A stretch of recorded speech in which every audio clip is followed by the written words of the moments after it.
Après 5 semaines de traitement, le bébé était très stable. Ils nous ont dit que l'enfant, ils allaient unilatéralement débrancher notre enfant et que le 29 novembre, il allait être débranché puis on pouvait préparer les obsèques, les funérailles de notre enfant. Et ça, ils nous ont mis devant un fait accompli, même si on leur a dit clairement qu'on n'était pas d'accord et qu'on voulait déplacer notre enfant vers un autre hôpital. Ils nous ont dit qu'à toute fin pratique, Alexandra, c'est le gouvernement qui décide. Combien vaut la vie d'un enfant? Moi, je suis prêt à tout vendre ce que j'ai fait. J'ai 50 ans.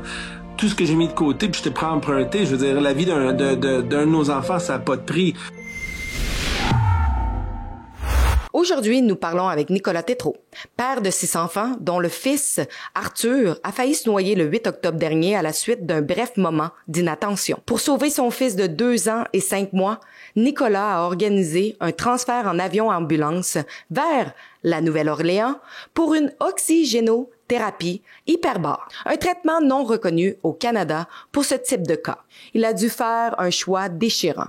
Accepter la mort d'Arthur ou entreprendre un voyage coûteux vers les États-Unis pour tenter de sauver son enfant. Le docteur Paul G. Arch, qui traite actuellement Arthur aux États-Unis, est professeur clinique et directeur de la médecine hyperbare à LSU Health New Orleans. Connu pour son travail révolutionnaire dans la restauration des fonctions cérébrales grâce à l'oxygénothérapie hyperbare, le Dr. Arch a été présenté sur CNN en 2017 pour avoir traité un enfant de 23 mois ayant subi des lésions cérébrales après une chute dans une piscine.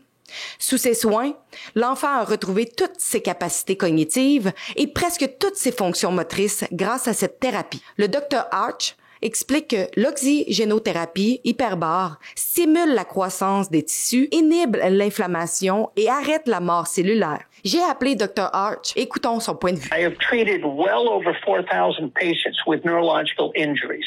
Almost all of them in the chronic phase, meaning a year or more. In that group is about half of them are children, half adults. In the children, I've treated over 150, close to 160 now, drowned children. And we have some results that nobody has ever seen for children who have had cardiac arrest from a drowning. So dead, heart stopped, resuscitated, finally made it out of the hospital. And then we have some that are walking and talking. We have 10% of them that I've treated where we've seen no result. And then we've got a range of results in between. But the vast majority, 90% of them, the parents will tell you, and we've documented this, improvement once we started the hyperbaric treatment. And it's now the subject of a retrospective study that we have made an initial application to the university to go back and get the results of all of these children and try to compare them to children who have drowned, made it out of the hospital, and have not had hyperbaric treatment. Au Canada, le docteur Pierre Marois de l'hôpital Sainte-Justine a étudié en profondeur l'oxygénothérapie hyperbare. Une étude qu'il a coécrite, publiée en mars 2024, a révélé que le traitement améliore significativement les fonctions motrices chez les enfants atteints de paralysie cérébrale. 28,6 fois plus que les thérapies standards et 3 fois plus que la physiothérapie intensive. Malgré ces preuves convaincantes, Santé Canada insiste sur le fait qu'il n'existe aucune preuve de son efficacité pour la paralysie cérébrale ou les lésions liées à la noyade et met en garde contre son utilisation pour ces conditions sur son site web. Les traitements hyperbares pour des conditions non approuvées ne sont pas couverts par l'assurance maladie publique. Des établissements comme l'Hôpital de Montréal pour enfants suivent des protocoles standards. Dans un courriel, l'hôpital a précisé « L'oxygénothérapie hyperbare ne fait pas partie des normes de soins mondiales pour le traitement chronique des lésions cérébrales causées par un manque d'oxygène après un arrêt cardiaque réanimé. » Ils ont ajouté que lorsqu'il n'y a plus aucun espoir de récupération des fonctions cérébrales,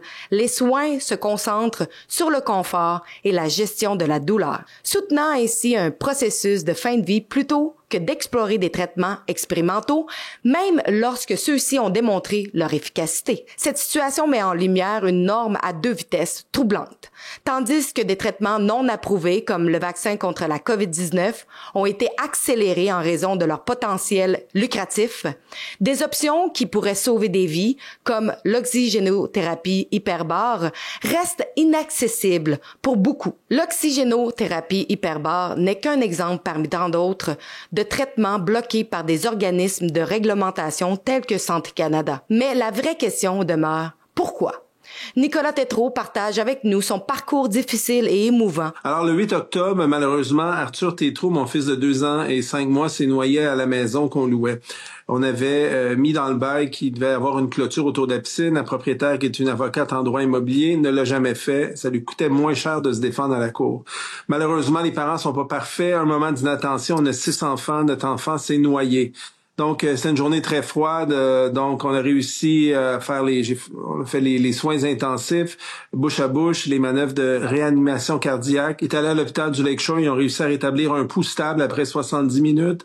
Ils ont commencé à réchauffer le corps de l'enfant parce qu'il faisait 3 degrés Celsius cette journée-là. Le bébé était gelé. Et on est allé ensuite à l'hôpital Montreal pour enfants. La même soirée, il était transféré là en urgence. Ils ont stabilisé l'enfant. Ils ont fait un très, très bon travail de stabilisation. Bonne équipe médicale pour ça. Ensuite, c'est là que ça se complique un petit peu. L'enfant a été mis sous une énorme sédation, c'est-à-dire plein de médicaments, des médicaments qui bloquent aussi, paralysent les mouvements. Ils ont fait un IRM, une imagerie médicale du cerveau. Ils ont constaté qu'il y avait des légers dommages au cerveau, dommages qui nous ont dit qu'ils seraient absolument irréparables, qu'on pourrait jamais rien faire. Alors que nous, quand on a eu aussitôt, quand c'est arrivé, on s'est mis à fouiller sur Internet quelle est la meilleure équipe médicale au monde ou quelles sont les meilleures équipes médicales pour sauver des enfants de la noyade. Donc, on a trouvé une équipe en Nouvelle-Orléans qui font ça depuis 38 années, qui ont sauvé 160 enfants d'une noyade. Donc, ce qu'on a vu à l'hôpital Montreal pour Children, on les a mis en contact avec l'équipe médicale de Nouvelle-Orléans, New Orleans, et l'équipe médicale de Montréal prétextait que les Américains, dans le fond, essentiellement, en savaient pas plus que nous au Canada et qu'ils n'avaient aucune recommandation ou conseil médical à suivre, conseils médicaux pluriels à suivre, des Américains qui pourtant sont ultra spécialisés dans cette équipe-là pour les noyades. Donc, ils ont continué à faire ce qu'ils font de mieux à Montréal, c'est-à-dire gaver l'enfant d'une tonne de médicaments. Ils ont tenté d'enlever le tube pour voir si l'enfant respirait par lui-même, et malgré le fait qu'il recevait une quantité 200 à 300% trop élevée, selon moi, de médicaments qui paralysent ses muscles, il a respiré pendant 12 ou 14 heures sans appareil de respiration, mais son diaphragme du côté gauche était pas bien, il fonctionnait mal parce qu'il était il recevait trop de médication, mais eux disaient que c'était son cerveau. Alors, nous, on leur a dit de réduire la médication, de faire une trachéo pour qu'il respire par le trou en bas de la gorge, parce que quand un enfant se noie, tous les cartilages deviennent très, très mous pour quelques mois, parce qu'il n'y a pas beaucoup de vaisseaux sanguins dans les cartilages, et ça obstrue, ça bloque la gorge et la trachée artère. Ils ont refusé ça, ils ont tout refusé, et après 5 semaines de traitement, le bébé était très stable. Ils nous ont dit que l'enfant, ils allaient unilatéralement débrancher notre enfant, et que le 29 novembre, il allait être débranché, puis on pouvait préparer les obsèques, les funérailles de notre enfant, et ils nous ont mis devant un fait accompli, même si on leur a dit clairement qu'on n'était pas d'accord et qu'on voulait déplacer notre enfant vers un autre hôpital. Ils nous ont dit qu'à toute fin pratique, Alexandra, c'est le gouvernement qui décide. On a communiqué, si vous voulez, avec l'équipe américaine. On avait 14 jours, on a trouvé un avion ambulance avec un médecin spécialiste, et on a forcé le Children à accepter le transfert de notre enfant vers un hôpital américain qui, eux, ont constaté que l'enfant est en bien meilleures conditions que ce que l'hôpital leur avait dit, qu'il manquait des pages dans le dossier médical qu'on leur avait transmis de Montréal, et que les 2 équipes médicales, celle de l'avion ambulance, qui est une pédiatre urgentologue, ainsi que l'équipe d'urgentologue aux soins pédiatriques intensifs à l'hôpital de Ochsner en Nouvelle-Orléans, ont dit tous 2 que l'enfant est en bien meilleures conditions qu'on leur avait dit, et qu'ils comprenaient pas parce qu'on voulait tuer l'enfant. Après 5 semaines, l'enfant va très, très bien. Ils ont fait le trou dans la gorge pour qu'il respire en attendant que le cartilage redevienne plus ferme. Ça prend quelques mois avant que ça redevienne dur. Il respire très, très bien. Il est très stable. Il commence à bouger ses bras. Il suit avec ses yeux. Il nous disait même là-bas, Alexandra, à Montréal, qu'il pouvait pas avaler l'enfant alors que les médecins nous disaient ça. Mais les infirmiers nous disaient non, c'est pas vrai. Le bébé est capable d'avaler par lui-même. Pourquoi c'est un détail? C'est un détail important parce qu'on peut s'étouffer si on n'est pas capable de gérer le mucus, nos sécrétions dans la gorge. L'enfant le faisait déjà malgré la tonne de médicaments qu'il recevait à Montréal. Donc, l'enfant va vraiment, vraiment bien après 5 semaines. Ils ont coupé à 50% les drogues et ils ont administré hier une nouvelle drogue pour restimuler, redéclencher le cerveau pour donner des résultats optimaux. Et dans une semaine, il commence la médecine hyperbare en Nouvelle-Orléans avec l'équipe spécialisée en médecine. Donc, vos constats avec le système de santé actuel au Canada? Je constate que les parents ont peu ou pas de pouvoir. C'est très dommage. Si vous avez un enfant puis dans un état très difficile à l'hôpital a le droit de vie ou de mort sur vos enfants au Québec. Vous devez savoir ça. C'est comme une primauté parentale. Vous ne devenez plus décisionnel vous avez plus le droit de vie ou de mort sur vos enfants. Uniquement l'hôpital là, dans toute sa sagesse. Et peu importe ce que vous dites, c'est l'hôpital qui décide. Deuxième constat que je déclare, que je constate, c'est l'extrême utilisation de médicaments.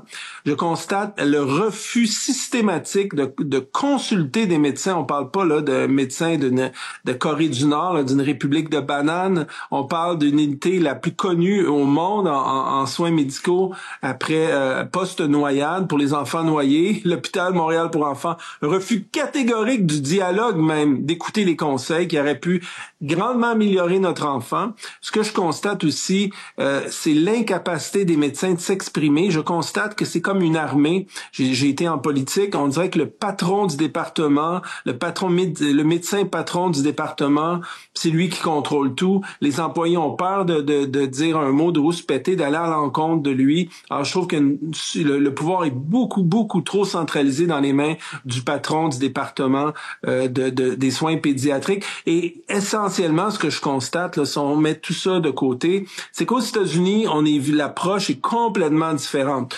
On est vu comme une source de revenus. On nous accueille à bras ouverts, puis ils sont ouverts à tenter toutes sortes de médicaments, d'approches. Ils veulent que ça fonctionne. Tandis qu'au Canada, on est perçu au Québec comme une dépense. Donc, ils calculent les cents, les dollars. Tout est long. Pour avoir des résultats d'un simple test à Montréal, ça prenait des fois 2 jours, tandis qu'ici, à l'hôpital Lachner, ça prend maximum 2 heures. Donc, vous savez qu'on peut de gérer des infections avec 2 heures de délai, on peut vraiment empirer une infection. Donc, je crois qu'on est vraiment... On a comme 80% un bon système. Je devais quantifier qu'avec un bon ménage de 20%, on pourrait facilement atteindre un niveau incroyable au Québec et partout au Canada. J'ai également appelé Monsieur Dr. Paul G. Arch et je lui ai demandé son avis sur l'état de santé d'Arthur et ses tentatives de collaboration avec l'hôpital de Montréal. I had made the recommendation to the parents after extensive discussions that it would be impossible likely to get hyperbaric oxygen for Arthur in Montreal or even in Canada. And we would need to wait till he got out of the hospital. So I told him the only thing that can be done is what I've done now in well over 100 children in ICUs all over the United States and around the world is to give the normal baric oxygen. And I said, I'm happy to talk with the doctors there and explain this because it's science they're not aware of. It's not taught, but it is published. And I had a list of references that I sent to the tetros, like I do all family members, and tell them to give them to the doctors. Then we can have a discussion. I never heard from the doctors, and the tetros told me that the doctors refused to do it and that apparently they had no desire to speak with me about it. So it never happened until he got on the evacuation flight, bringing him from Montreal Children's to New Orleans. He was given the supplemental oxygen in flight, and his dystonia calmed down. And according to the parents, he was more awake and alert. So that was the first time we were able to give it to him. We then continued it in the hospital here. And then yesterday, he had his first hyperbaric treatment. And he is now more awake. He's starting to move. Today, he just left 15 minutes ago, and he was beginning to follow my commands. He tried to squeeze my hand to command. He looked in my direction and gazed, and he, in the chamber, was moving his hands and feet. So we're already seeing an early response to this. And how was the child when he arrived? Because Nicolas mentioned that he was over-medicamented. Yes. He was very sedated and essentially unresponsive, sleeping almost all the time. I mean, you could arouse him, but he was not very aware and awake. And we had, one of the first things we tried to do in defense of the doctors and the treatment done at Montreal Children's, he had severe dystonia and neurostorming, which is common after this type of injury. And aside from trying to do hyperbaric oxygen, for which there's some published evidence of this in adults with traumatic brain injury and storming, there's nothing that can be done except heavy, heavy sedative medications. And that's what was giving to him because his storming was so bad, his muscles, he was tensing them to the point where he was breaking down his muscles. And it's called rhabdomyolysis. So they had to heavily sedate him. But once the storming was over, the heavy sedation was continued. And things then changed the interaction with the parents. And there was no further progress in terms of, proceeding to a tracheostomy, et cetera. So what happened when he finally came here, he was heavily sedated, and our medical team in the hospital tried weaning him, and he started having withdrawal symptoms. So he had to be weaned slower. Today, we also turned down his dose of Valium somewhat from what he had been getting, and we're trying to slowly wean him from that because he is on a gargantuan dose of Valium. He was on 40 milligrams a day. The adult dose is 5 milligrams twice a day. Is that the possibility why the Children's Hospital in Montreal didn't achieve anything with him regarding a progress in getting better? Potentially. It could contribute to it. But if you read the hospital notes, they had a palliative care consult done, and this was in preparation for doing the tracheostomy that he needed. He had the ability to breathe on his own, but due to a lot of secretions and due to possible injury to his airway and some other problems, they had him off the ventilator one day and he failed. They had to put him back on the ventilator. So the next step is to perform a tracheostomy, make a hole in the front of the neck into the airway and put the tube in there instead of having it go in his mouth down into his lungs. And the palliative care patients service was consulted because the next step after that is that, then you have to wean the drugs so that he can progress. Well, the palliative care people said that to prepare him with a tracheostomy and eventually the possibility, if he needed to, go home on a ventilator, you have to be able to achieve the capacity for experiencing joy. And they said that they did not believe that hyperbaric oxygen therapy could generate the capacity for Arthur to achieve joy such that they should not proceed with a tracheostomy, even long-term ventilator care. And at that point, the decision to do a tracheostomy apparently was scuttled. And the parents were then told that, there's nothing more that could be done for him. So it's why they decided to give a deadline when they will unplug and proceed to comfort treatment. Yes. Why they gave a deadline is unknown. I mean, I can't speak to that. He's breathing on his own. He's off the ventilator. He's coughing. He manages his own secretions. He's now looking at me to command. He's moving his hands. And for the first time today, I've seen his feet moving. And this happened in the chamber. So why do you think, especially in Canada, but why do you think the hyperbaric treatment is so controversial? That is the subject of a book I have written about this. The medical profession has never understood the science of this until 2010, when some experiments were done that finally elucidated what is going on with hyperbaric oxygen. Prior to that, the doctors have struggled with a scientific definition that explained what this was. And when doctors don't understand a therapy, they do not refer for it. And in the absence of understanding it, when people stand up and make claims like this, oh, we improved a child who drowned, the doctors claim it's non-science. Nobody can explain it. I can explain it. Science can explain it, but it could not be explained in light of the more primitive understanding that there's been of this therapy for 347 years up to roughly 2010, or 348 years up to 2010. So, this has not been understood.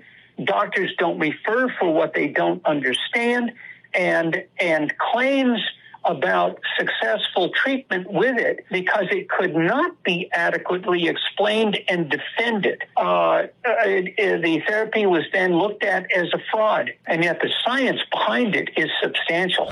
L'hôpital Montreal Children, le PICU, le centre de pédiatrique de soins intensifs, nous ont dit carrément que le 29 novembre, ils allaient débrancher Arthur Tétrault, notre fils de 2 ans et 5 mois, si on ne le sortait pas de l'hôpital, si on ne l'envoyait pas dans un autre hôpital. Mais 30 jours après, on a payé de nos poches un avion Air Ambulance, rien remboursé par la Régie du logement, la Régie de l'assurance maladie du Québec. Et on est ici en Nouvelle-Orléans, après 30 jours aux soins intensifs, un des meilleurs hôpitaux aux États-Unis. Notre fils, aujourd'hui, il n'est pas parfait encore, on continue les traitements, mais quitte les soins intensifs. Alors que le 29 novembre, on voulait le jeter aux poubelles, l'hôpital Montreal Children. Incroyable. Bon, aller aux États-Unis, ça l'amène des coûts extravagants. C'est sûr qu'il y a une certaine partie de la population qui ne pourrait pas se permettre de justement emmener leur enfant à être traité comme vous l'avez fait. Oui, et c'est vrai que ça coûte cher, mais en même temps, combien vaut la vie d'un enfant? Moi, je suis prêt à tout vendre ce que j'ai fait. J'ai 50 ans. Tout ce que j'ai mis de côté, puis je te prends emprunté. Je veux dire, la vie d'un de nos enfants, ça n'a pas de prix. Là, on est rendu à quelques centaines de milliers de dollars. Mais l'enfant, il va vraiment mieux, puis il va survivre. Au pire, je travaillerai 2-3 ans de plus. Mais tu sais, au bout de la ligne, n'importe qui ferait ça. Mais on devrait pas être placé devant ce choix-là. Parce que l'hôpital aurait pu sauver des milliers de dollars et faire la même chose qu'on fait ici. Vous avez parlé justement du traitement hyperbare. Le pourquoi que l'hôpital ici à Montréal a refusé de donner le traitement qui était suggéré en fait pour Arthur. Parce que il y en avait 2 qui ont été suggérés. Le premier, c'est vraiment avec un ventilateur dans la chambre qui aurait enlevé toute la dystonie, la contraction involontaire des mouvements. C'est prouvé depuis 38 ans, ils ont refusé ça. Ça, ils auraient pu le faire. Mais Santé Canada bloque l'utilisation des chambres hyperbares. Pourtant, Sacré-Cœur en a une. L'hôpital sur la rive sud de Québec, dans la ville de Lévis, une grande chambre hyperbare aussi. Je ne sais pas. Il faut poser la question à Santé Canada et Dr Marois pourrait vous répondre. Il a posé 1001 questions à Santé Canada. Pourquoi vous bloquez l'accès à un des traitements qui fonctionne le mieux pour plein de maladies, pas juste pour les enfants. Et Santé Canada, je pense, qui est sous l'influence du lobbying, j'essaie d'être poli, du lobbying financier des grandes pharma à Ottawa, parce que écoutez, c'est bien plus payant de vendre une tonne de médicaments que de sauver des vies puis de guérir des gens. Pourtant, pour 5 millions, 10 millions d'investissements, on pourrait sauver la vie de plein d'enfants au Québec qui sont victimes de paralysie cérébrale infantile, qui ont des noyades. Est-ce que vous trouvez que le système de santé, en fait, est pas en train de s'écrouler? Je pense que vous posez la meilleure question des questions et c'est la question que personne ne veut entendre. La structure ne marche pas. Il y a trop de syndicats aussi et le gouvernement du Québec n'est pas clair dans la gestion de ses dépenses. Il y a eu combien d'enquêtes pour détournement de fonds, pour collusion, pour corruption. Juste le nouvel hôpital Montreal Children puis le Glen, il y a plusieurs allégations de corruption. Il y a plein de choses qui ne fonctionnent pas dans le système de santé. Un truc de base, nous sommes les leaders au monde, parmi les meilleurs pays au monde et pour la médecine en chambre hyperbare. Un des plus grands spécialistes au monde, un des top 5 s'appelle Dr Pierre Marois de l'hôpital Sainte-Justine, chercheur aussi à l'Université de Montréal. Il a guéri 400 enfants partiellement ou totalement de la paralysie cérébrale. Des enfants qui étaient couchés dans un lit, qui peuvent aujourd'hui aller à l'école, qui peuvent danser, marcher, parler, manger par eux-mêmes, simplement en utilisant de l'oxygène. Vous savez, on doit absolument intégrer à la médecine hyperbare dans la médecine, ça coûte rien. C'est sûr que les compagnies pharmaceutiques font beaucoup moins d'argent. Je suis pas contre le pharma, il faut les deux, mais c'est pas vrai qu'on peut traiter une fracture d'un bras avec des médicaments seulement ou une noyade avec des médicaments seulement. Quand un enfant a besoin d'eau à l'hôpital, on l'hydrate. Quand l'enfant a besoin de manger, on lui donne la nourriture, mais quand un cerveau a besoin d'oxygène, il faut lui donner de l'oxygène. Des trucs de base qu'on ne fait pas et qu'on sait comment faire. On a des milliers de pages d'études, on est des leaders mondiaux dans l'étude, mais Santé Canada a bloqué l'utilisation, imagine-toi, pour les malades, seulement les gens de santé peuvent l'utiliser. T'sais, on marche sur la tête, là, ça marche pas. Nous passons à Rebel News qu'il est primordial de mettre de l'emphase sur des soins adéquats au lieu de nuire aux individus. Comme nous voyons, plusieurs personnes, au lieu de se faire traiter, se tournent vers la drogue ou la médication ou d'autres façons pour ôter le mal. Nous avons une pétition à helpnotarm.ca. Vous pouvez la signer et la partager.